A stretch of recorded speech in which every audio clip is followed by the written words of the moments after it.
Selamat pagi, siang, sore, dan malam bagi kalian yang mendengarkan ini. Selamat datang kembali di episode BANN Talks. Di episode kali ini special occasion karena kita baru aja launching dan peresmian studio baru kita.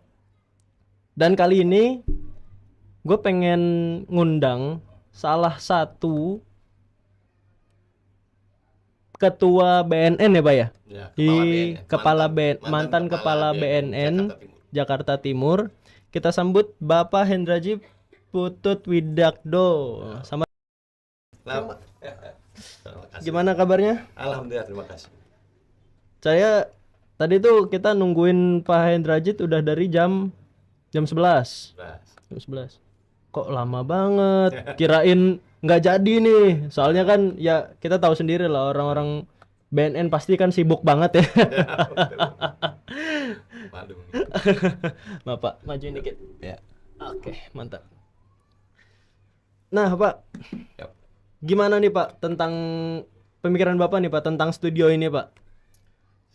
Pertama terima kasih untuk undangannya yang sangat luar biasa dengan momen spesial yang hari ini kita merayakan Hari Bayangkara, tapi juga sebagai ulang tahun podcast terbaru dari Badan Anti Narkotika Nusantara yang luar biasa. Dan masih dalam suasana Hari Anti Narkotika Internasional 2024, kita sungguh sangat menjadi apresiasi ada komponen masyarakat secara mandiri menyuarakan aspirasi rakyat tentang bagaimana masyarakat tercegah dari penyalahgunaan dan peredaran narkoba. Oleh karenanya ini satu anugerah dari Tuhan Yang Maha Kuasa yang harus kita syukuri, dan rasa syukur itu harus kita wujudkan dan terus menjadikan media informasi itu edukasi yang mencerdaskan rakyat dan masyarakat khususnya tentang bahaya narkoba. Betul sekali. Dari forum yang sederhana tetapi mulia inilah mari kita dengungkan dan suarakan, kampanyekan Indonesia harus bersih narkoba. Untuk Indonesia emas di tahun ya, 2045. 2045. Iya, betul. Nah, sekarang kita ngomongin masalah rehab aja nih, Pak. Betul. Terkait rehab, apa sih Pak yang dimaksud dengan rehab, Pak? Jadi pada intinya kita perlu flashback dulu bahwa pada 26 Juni 2024, jadi dunia itu sebenarnya memperingati Hari Anti Narkotika Internasional tahun 2024. Ini hari ini tanggal itu diperingati karena pada tahun masa lampau di 26 Juni itu masyarakat melakukan perlawanan kepada sindikasi narkoba, khususnya di masyarakat Cina yang pada waktu itu ada perang candu dan sebagainya. Di setiap tahun di peringatan itu ada tema yang pada tahun ini temanya adalah buktinya jelas, berinvestasilah dalam pencegahan.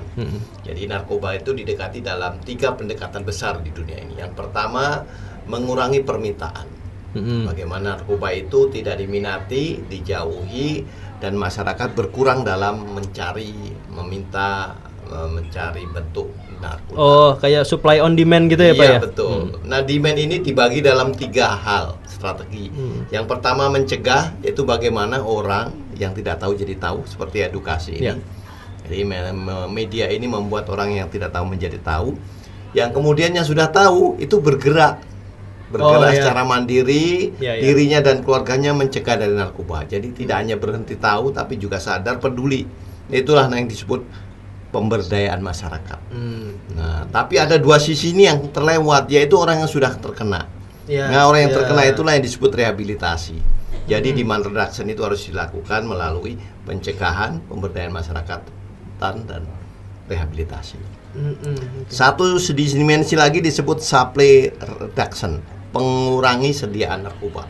Narkoba itu tidak bisa dihenti, tidak bisa dihilangkan, tidak bisa di stop, tetapi bisa dihambat, dikurangi, lajunya direndahkan atau lajunya diperlambat. Nah, barang buktinya terus diungkap, korbannya dikurangi terus. Nah, itu melalui penyelidikan, penyidikan, penuntutan, pemenjaraan, sampai hukuman mati, sampai penyitaan aset, sampai bandar itu miskin, sampai tidak beroperasi lagi, sampai semua masyarakat bisa menggunakan hasil sitaan tadi untuk melawan sindikat, dan mereka bisa secara mandiri membebaskan lingkungannya dari narkoba. Oke. Nah, yang terakhir itu disebut harm reduction. Apa? Harm reduction itu harm pengurangan dampak buruk. Iya. Jadi narkoba itu sudah berbahaya, bagaimana harus dikurangi. Misalnya iya. kalau orang pakai heroin dengan jarum suntik, bagaimana dia jangan sampai menggunakan jarum suntik. Oh iya. Kemudian yang mereka terlanjur menggunakan, bagaimana jarum suntiknya itu steril. Nah, sama juga ada penanam ganja, itu harus dikurangi dampak buruknya dengan cara dia dilakukan pendekatan alternatif development, yaitu dengan memberikan alternatif pendapatan. Jadi ini loh, kalau kamu nanam jagung 100 hari panen, dalam 100 hari panen kamu mendapatkan 24 juta bersih. Sementara kalau kamu bersama para sindikat menanam ganja, sebulan hanya kalian mendapatkan 8 juta saja sampai dia panen, itu pun terhutang kalau ganjanya disita. Nah, pendekatan itu yang membuat masyarakat petani tidak lagi menanam ganja. Pendekatan itu yang membuat keterampilan-keterampilan yang kita kembangkan di daerah-daerah rawan narkotika yang hari ini kira-kira kisarannya 7.456 titik di Indonesia itu berkurang. Jadi orang tidak lagi mendapatkan pendapatan dari jual beli narkoba, tetapi dengan jualan berkarya halal. Nah, dari sisi rehabilitasi inilah kita mencoba bagaimana pecandu itu akan ditempatkan pada porsinya sebagai orang yang sakit. Betul. Karena dia orang yang sakit, dia harus mendapatkan setidaknya 3 pendekatan. Yang pertama namanya listen, dengarkan. Jadi pecandu dimanapun berada mereka, pada hakikatnya minta didengarkan apa suara hatinya, apa masalahnya. Betul. Nah, setelah dilihat itu ada 2 namanya look.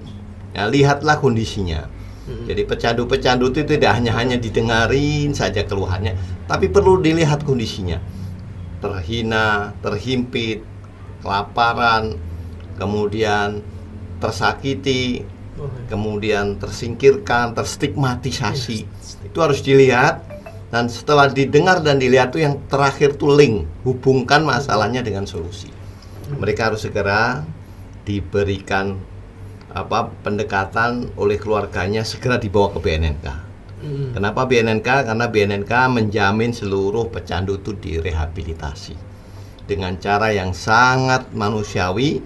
Tidak melulu harus direhab, tidak melulu harus dilakukan rehabilitasi inap, tapi harus dilihat kondisinya. Kalau cukup rawat jalan. Kerahasiaannya dijaga, keamanannya dijaga. Bahkan ketika dia pulang bersama keluarga, kita punya program namanya intervensi berbasis masyarakat. Jadi mereka dijamin tidak mendapatkan stigmatisasi dari keluarga dan juga lingkungannya oleh orang-orang yang kita kader menjadi agen pemulihan. Agen pemulihan itu menjamin seorang pecandu nyaman berada di tengah-tengah masyarakat. Karena disitulah negara menjamin setiap pecandu harus direhabilitasi. Mereka adalah orang sakit yang memerlukan penyembuhan, dan penyembuhan memerlukan proses untuk pemulihan, dan pemulihan akan melahirkan mereka satu kesadaran baru, orang dengan mantan pecandu yang sudah sembuh dan berkiprah kembali untuk bangsa dan negaranya. Nah, itu kira-kira kayaknya. Nah, yang aku dengar nih Pak, jenis rehabilitasi itu ada 2, ada rehabilitasi sukarela dan rehabilitasi terpaksa. Betul. Bisa dijelasin nggak Pak itu Pak, dua-duanya itu? Jadi ada banyak pecandu yang hari ini berbeda dengan pecandu di era tahun 90-an. Di era tahun 90-an orang pecandu di Indonesia itu banyak dihajar oleh para sindikat dengan jenis narkotika semacam opiat, semacam ganja, heroin, sedikit kokain. Nah, itu sangat menderita. Karena sangat menderita itu di era-era itu, setiap rehabilitasi banyak didatangi pecandu dengan kesadarannya. Hari ini di era tahun 2000-an itu pergeseran jenis narkotika luar biasa. Meskipun ganja masih nomor 1, 41% komposisinya, tetapi hari ini para pecandu menggunakan jenis-jenis stimulan. Jenis stimulan yang bertujuan dengan beragam kegiatan, untuk doping, untuk meningkatkan kerja, untuk hura-hura, kemudian untuk senang-senang, yang pada pendekatannya mereka sangat malas untuk melakukan rehabilitasi. Yang pertama sedang dalam kondisi terpapar sabu dan jenis-jenis stimulan namanya amfetamin type stimulan. Yang kedua, barang-barang itu pun juga laris dijual. Oleh karenanya mereka sangat jarang kita temui bersama keluarganya datang ke tempat rehab. Nah, itulah mereka sangat dianjurkan oleh negara dan undang-undang silahkan datang ke tempat-tempat di mana disediakan layan buat pecandu untuk lapor diri. Karena di undang-undang itu jelas barang siapa yang mereka ketahuan ada anggota keluarganya sampai tidak membuat rehab melaporkan, itu pun di pengadilan dia bisa menuntut anggota keluarga. Bisa kena juga. Pak Hakim ketika bertanya pada pecandu, wahai anakku, mengapa engkau terjadi seperti ini? Saya pakai Pak. Terus bagaimana Bapak dan Ibu membiarkannya Pak? Mereka bisa diseret dihukum oleh si anaknya. Nah, itu yang disebut dengan kesadaran bagaimana mereka dibuat lapor diri ke BNNK tempat. Nah, yang kedua ini dengan razia, dengan dipaksa. Yang penangkapan gitu ya? Iya, yang dipaksa.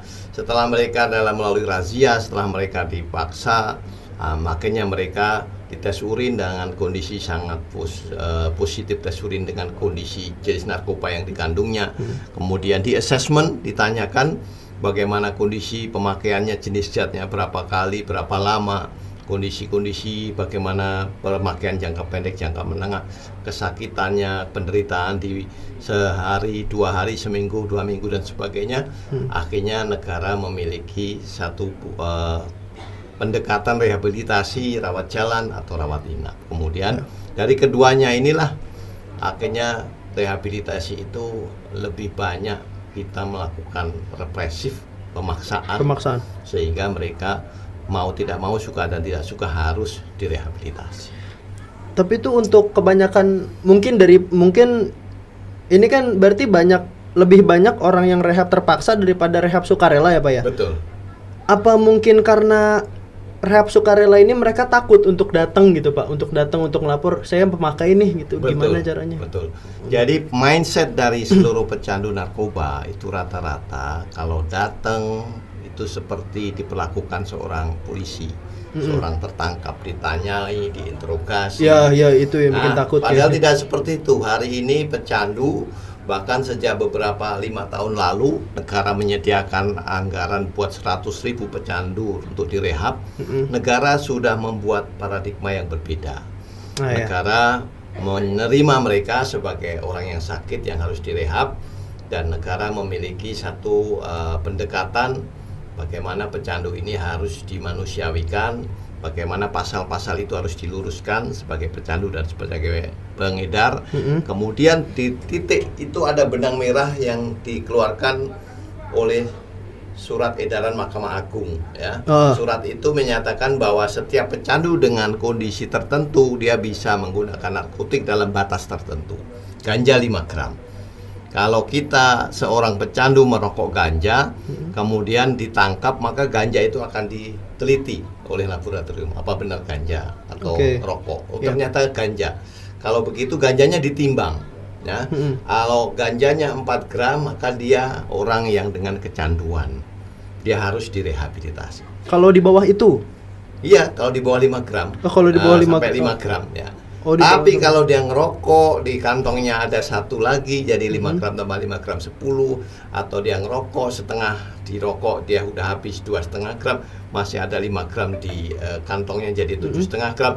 Itu sudah posisinya beda. Dia tidak menggunakan narkoba buat dirinya, tapi untuk disalahgunakan dan diedarkan. Untung diedarkan, dijual gitu betul. Ya? Betul. Jadi sampai titik itulah negara itu betul-betul memperhatikan bagaimana hak-hak pecandu itu harus dilindungi.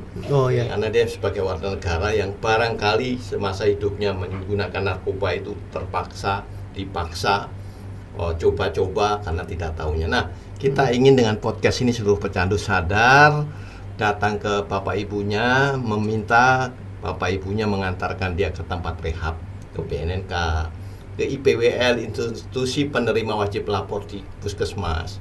Dan di situ dia mendapatkan satu buku tamu namanya.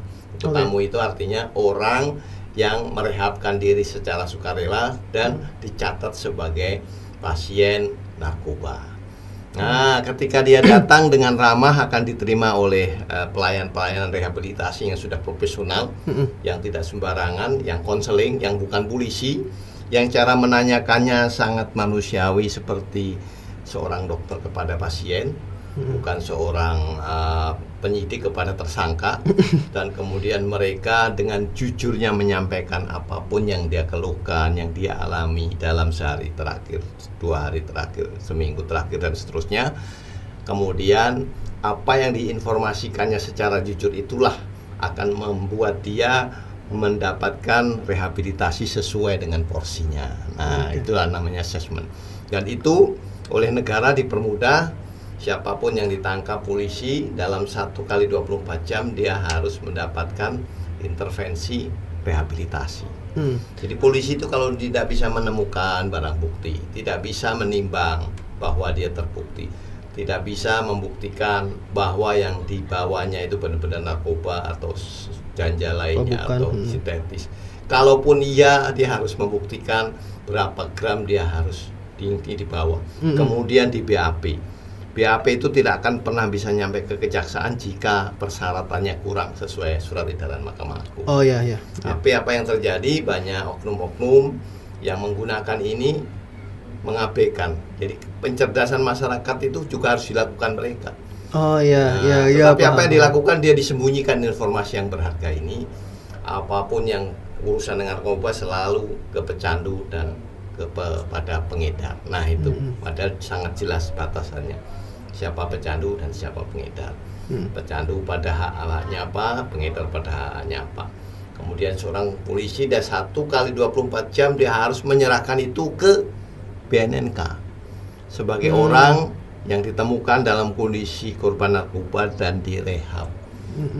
Kemudian setiap 1 orang yang diantarkan polisi ke tempat rehab itu adalah satu prestasi aparat hukum itu, bahwa dia telah melakukan kewajibannya sebagai pengayom dan pelindung masyarakat. Ya. Kenapa? Kalau orang ini tidak segera direhab, dia akan terus berhubungan dengan sindikat. Nah, iya betul. Kalau akan terus berhubungan sindikat akan terus laris barang bukti narkobanya. Suplainya makin banyak. Iya. Nah, orang yang dengan kondisi diantarkan ke BNNK direhab, maka hari itu dia putus dengan suplai-suplai yang dari bandar. Polisi melindungi dia dari kondisi hubungan dia dengan sindikat, kemudian dia direhabilitasi. Oke. Nah, kalau gini Pak, kalau si A ini sebelumnya pakai ganja atau pakai narkoba yang lain, terus direhab. Betul. Setelah itu dia keluar. Nah, kalau dia pakai lagi dan ketahuan lagi itu gimana Pak? Direhab lagi atau gimana? Tetap seorang pecandu tidak ada yang bisa sembuh kecuali melalui proses rehabilitasi yang baik. Ya. Jadi setiap pecandu ganja juga harus melalui terapi rehabilitasi pecandu ganja. Itu berbeda dengan mereka yang menggunakan sabu. Nah, ketika pecandu ganja itu direhab, kemudian dalam proses penyembuhan, itu pun tidak mudah dia keluar. Kecuali dia melarikan diri, kecuali dia memutuskan hubungan dengan tempat rehab. Nah itu tidak akan pernah terjadi kalau di BNN itu mereka harus tuntas menjalankannya. Setiap hari diintervensi, diberikan obat, diberikan layanan, terapi gitu-gitu ya. Diterapi sejauh mana kesehatannya. Kesehatannya fisik, kesehatan mental, kesehatan psikis, kesehatan apa saja, sehingga menghasilkan 3 kebebasan. Free drug, tidak pakai lagi. Free crime, tidak melakukan kejahatan lagi, dan juga sehat. Nah, jadi sehat badan, sehat rohani, sehat perilaku dan sebagainya. Nah, mereka biasanya ketika kembali ke masyarakat, dia mendapatkan lingkungan bad habit, lingkungan yang kurang bagus, sehingga mendapatkan kembali intervensi, stigmatisasi, hal-hal yang seharusnya tidak dia lagi konsumsi, sebuah gambar, tontonan, adegan. Nah ini tidak akan terjadi bila dia dilingkupi oleh keluarga yang lebih ekstra lagi menjaganya. Ya, kalau dia lagi-lagi harus ke teman-temannya yang dulu menggunakan, dia akan otomatis akan balik lagi. Nah, apabila dia terjadi seperti ini tetap sama, tidak ada Tidak ada proses yang berbeda, asal tetap barang bukti yang kita tangkap yang itu sama. Mau Di bawah berapa 5 kali gram dibawa gitu ya? lagi tetap. Ya pokoknya dia make, kalau dibawa SEMA ketangkep, balik lagi ke tempat rehab dari awal lagi. Tidak ada perlakuan berbeda. Terus ketika ketiga kali dia sudah mulai habis-habisan, dia menawarkan diri dari pengguna menjadi pecandu, pecandu menjadi pengedar. Nah, dia sudah melewati batas. Oke. Negara iya, sudah iya. punya skenario bagi dia, ini tidak bisa. Tempatmu bukan di rehab lagi, kamu di penjara. Nah, tetapi tetap di pengadilan hakim harus memutus orang ini di penjara dengan menjalani masa hukuman rehab di penjara. Di penjara 6 tahun, dia harus dirawat 2 tahun. Maka 2 tahun itulah dia harus dirawat sebagai pecandu sampai sembuh. Sisa hukumannya dijalani di penjara. Nah, itulah keadilan. Tapi berarti kalau di penjara tetap direhab juga ya? Tetap direhab. Itu kesadaran yang harus dimiliki oleh setiap hakim dalam memutus perkara. Oh, saya kira tuh kalau di penjara ya udah di penjara aja gitu. Ya, Kirain. itu ada hakim-hakim tertentu yang kurang memiliki kesadaran itu. Oknum-oknum ada tertentu, aja. betul. Kalau kita sudah kena oknum dari seorang pecandu, itu akan dinaikkan ke tingkat penuntutan oleh jaksa, tidak diperiksa lagi berkasnya, disampaikan ke pengadilan. Di pengadilan sama juga, hakimnya tidak memeriksa secara lebih komplit lagi berkasnya, dimasukkan ke penjara. Itu banyak juga terjadi seperti itu. Apa yang terjadi? Mereka hanya memindahkan masalah dari rumahnya, dia make, ditangkap, membuat rusak ketertiban dan keamanan, dipindahkan ke penjara, menambah suplai lagi. Human resources-nya nambah, bandarnya jadi nambah, orangnya nambah, barang-barangnya makin banyak. Dan penelitian Dirjen Pemasyarakatan Hukum dan HAM membuktikan orang yang dengan kondisi normal masuk penjara itu 26% pakai narkoba. Padahal seumur hidup dia nggak pernah pakai. 26%. 26%. Kemudian pada kondisi normal dia kejahatan biasa, 33% menjadi bandar. Bayangin tuh. Seorang siapapun yang di penjara dengan kejahatan non narkotika. Pasti ujung-ujungnya ke sana juga. 33% ditemukan mereka. Kalau dari 100 orang tuh 30-nya memilih jadi bandar berikutnya. 33 orang. Kalau dari 126-nya dia memilih memakai narkoba, padahal seumur hidup dia nggak kenal. Dia belum pernah pakai sama sekali gitu sama sekali. Di sinilah mengapa setiap kita dari mulai aparat penegak hukum, BNN-nya, masyarakatnya, TNI sekalipun harus menyadari kondisi bangsa ini, bahwa hari ini 52% dari 100% itu narkotik semua yang tinggal di penjara. Luar biasa bukan? Setengahnya. Setengah lebih. Itu harus dia berbagi kamar yang hari ini 201% over kapasitasnya. Tahu over kapasitas kan ya? Capacity, Jadi kalau 100% itu artinya penghuni itu isinya 10 diisi 10 100%. Ini isinya 10 diisi 20. Isi 20. Makin banyak. Sudah diisi 20 diisi lebih dari kasus narkoba. Sumpek. Apa yang terjadi? Tidak hanya sumpek, semua akan dipaksa menjadi penjahat narkoba. Semua akan dipaksa menjadi pecandu narkoba. Inilah. Jadi meminimalisir dengan merehab mereka itu mengurangi anggaran beban negara, kemudian juga human resources yang ada di lapas. Itu luar biasa. Nah, itu banyak sekali. Kalau kita hitung-hitung lagi di kesempatan berikutnya mungkin kita bisa lebih detail. Nah, mungkin banyak dari penonton kita atau pendengar kita nih Pak yang nanya, rehabilitasi ini gratis gak sih atau bayar? Gimana Pak? Coba jelasin Pak. Baik, Pak penonton yang mendengar podcast yang berbahagia. Setiap orang yang dengan kesadarannya datang ke tempat rehab nanti akan dijemput, akan dilayani oleh tempat rehab. Kemudian dia di assessment, ditanyakan secara pribadi, kemudian orang tuanya dipisah, kemudian orang tuanya dipertemukan, kemudian berdua diajak diskusi tentang bagaimana kondisi dari putranya ini. Nah, setelah disampaikan, mereka akan mendapatkan satu intervensi atau satu treatment bahwa anak bapak pakai narkoba Pak, ini harus di assessment dan sebagainya. ketika itu berbicara masalah narkoba dan terapinya itu gratis, yakin gratis.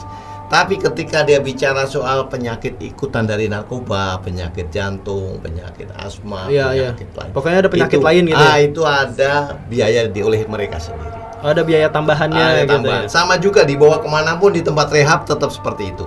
Harus didampingi orang tua, harus diserahkan dengan info konsen yang jelas, dengan kesediaan pecandu mengikuti seluruh terapinya. Dan juga kesediaan orang tua tetap mendampingi, tetap memberikan pembiayaan atas penyakit di luar selain narkoba. Jadi seperti itu. Nah, kalau yang itu kan Bapak ngomongin yang rehab sukarela. Nah, kalau yang terpaksa gitu, Pak? Sama juga? Sama, negara menyediakan setiap anggaran buat pecandu narkoba. Karena mereka warga negara yang dilindungi undang-undang dan juga memiliki kesempatan yang sama untuk bisa sembuh, bisa ini dan sebagainya. Tapi Pak, kalau yang aku pernah baca Pak, pasal 111 kayaknya ayat 1 itu kan di penjara minimal berapa ya? Pokoknya maksimal 12 tahun dan ada dendanya juga. Betul. Nah, kalau pemakai doang nih Pak, itu ada dendanya juga nggak sih Pak? Pas lagi di sidang gitu. Iya. Sebenarnya kalau dari pasal ya jelas mengikuti pasal mana yang dipasalkan. Yang pertama yang jadi masalah adalah mengapa dia dipasalkan seperti itu. Padahal ada pasal lain yang sebenarnya hakim bisa membebaskannya. Betul. Oke, sepertinya udah jelas sekali tentang rehab. Dan oh iya Pak, satu lagi, harapan untuk masa depan Pak. Baik. Gimana tuh? Kita berharap Bapak Ibu sekalian para pendengar podcast ini dan di seluruh keluarga jaga diri dan keluarga dari narkoba. Narkoba ya, ingat narkoba itu bukan hanya pemakaiannya yang salah, tapi ada di balik itu bisnis-bisnis yang menggiurkan. Boleh jadi Bapak Ibu Saudara sekalian berpikir singkat. Kenapa nggak kita bisnis saja? Kalau dapat modal buat usaha lain. Habis itu kita berhenti. Tidak begitu Bapak Ibu sekalian. Nggak bisa. Masuk narkoba itu one way ticket, satu tiket. Iya, tidak bisa kembali. One way to hell. Iya betul. Ketika Bapak Ibu terkait narkoba, Bapak Ibu terkait seluruh jaringannya. Ingat, masuk ke bisnis narkoba itu musuhnya 4. Yang pertama keluarganya, yang kedua aparat hukum, kemudian yang ketiga masyarakat, dan yang keempat jaringannya itu sendiri. Bapak Ibu pecandu pengedar ganja itu lawannya pecandu pengedar sabu. Bapak Ibu pecandu pengedar ganja di wilayah A lawannya adalah pengedar dan pecandu ganja di wilayah B. Jadi itu mereka nggak akan tenang. Uang tidak terhitung lagi, tidak berseri lagi, tetapi hidupnya selalu dikejar-kejar dari 4 masalah dan merasa bersalah yang tidak pernah ada ujung pangkalnya. Nah, oleh karenanya Bapak Ibu sekalian, hati-hati putra-putri kita serta bersabar menjalani kehidupan ini dengan penuh kesyukuran dan kesabaran. Ingat, Tuhan selalu bersama orang-orang yang sabar dan bersyukur. Mintalah pertolongan kepada Allah dengan sholat, dengan sabar dan sholat. Oke. Sekarang maghrib ya? Maghrib. Oke, kita udahin aja karena lagi break maghrib juga. Mudah-mudahan episode-episode ke depan kita bisa ketemu lagi ya Pak. Kita ngomongin masalah lain tentang dunia narkoba. Nah, ini menurut Bapak nih Pak ya. Siap. Untuk episode depan cocok nggak nih saya ngomongin masalah legalisasi ganja di Indonesia? Cocok aja nggak apa-apa? Selalu aktual. Nggak, soalnya saya takut kalau ngomongin ganja. Ya, kami dari BNN akan menjawab apa yang seharusnya dijawab tentang legalisasi ganja dengan fakta, data yang tentunya tidak hoax ya, tetapi sesuatu yang membuat kita, ini bisa ditelusuri, ini bisa diteliti dan sebagainya. Oke. Sampai jumpa di BNN Talks berikutnya. Dadah.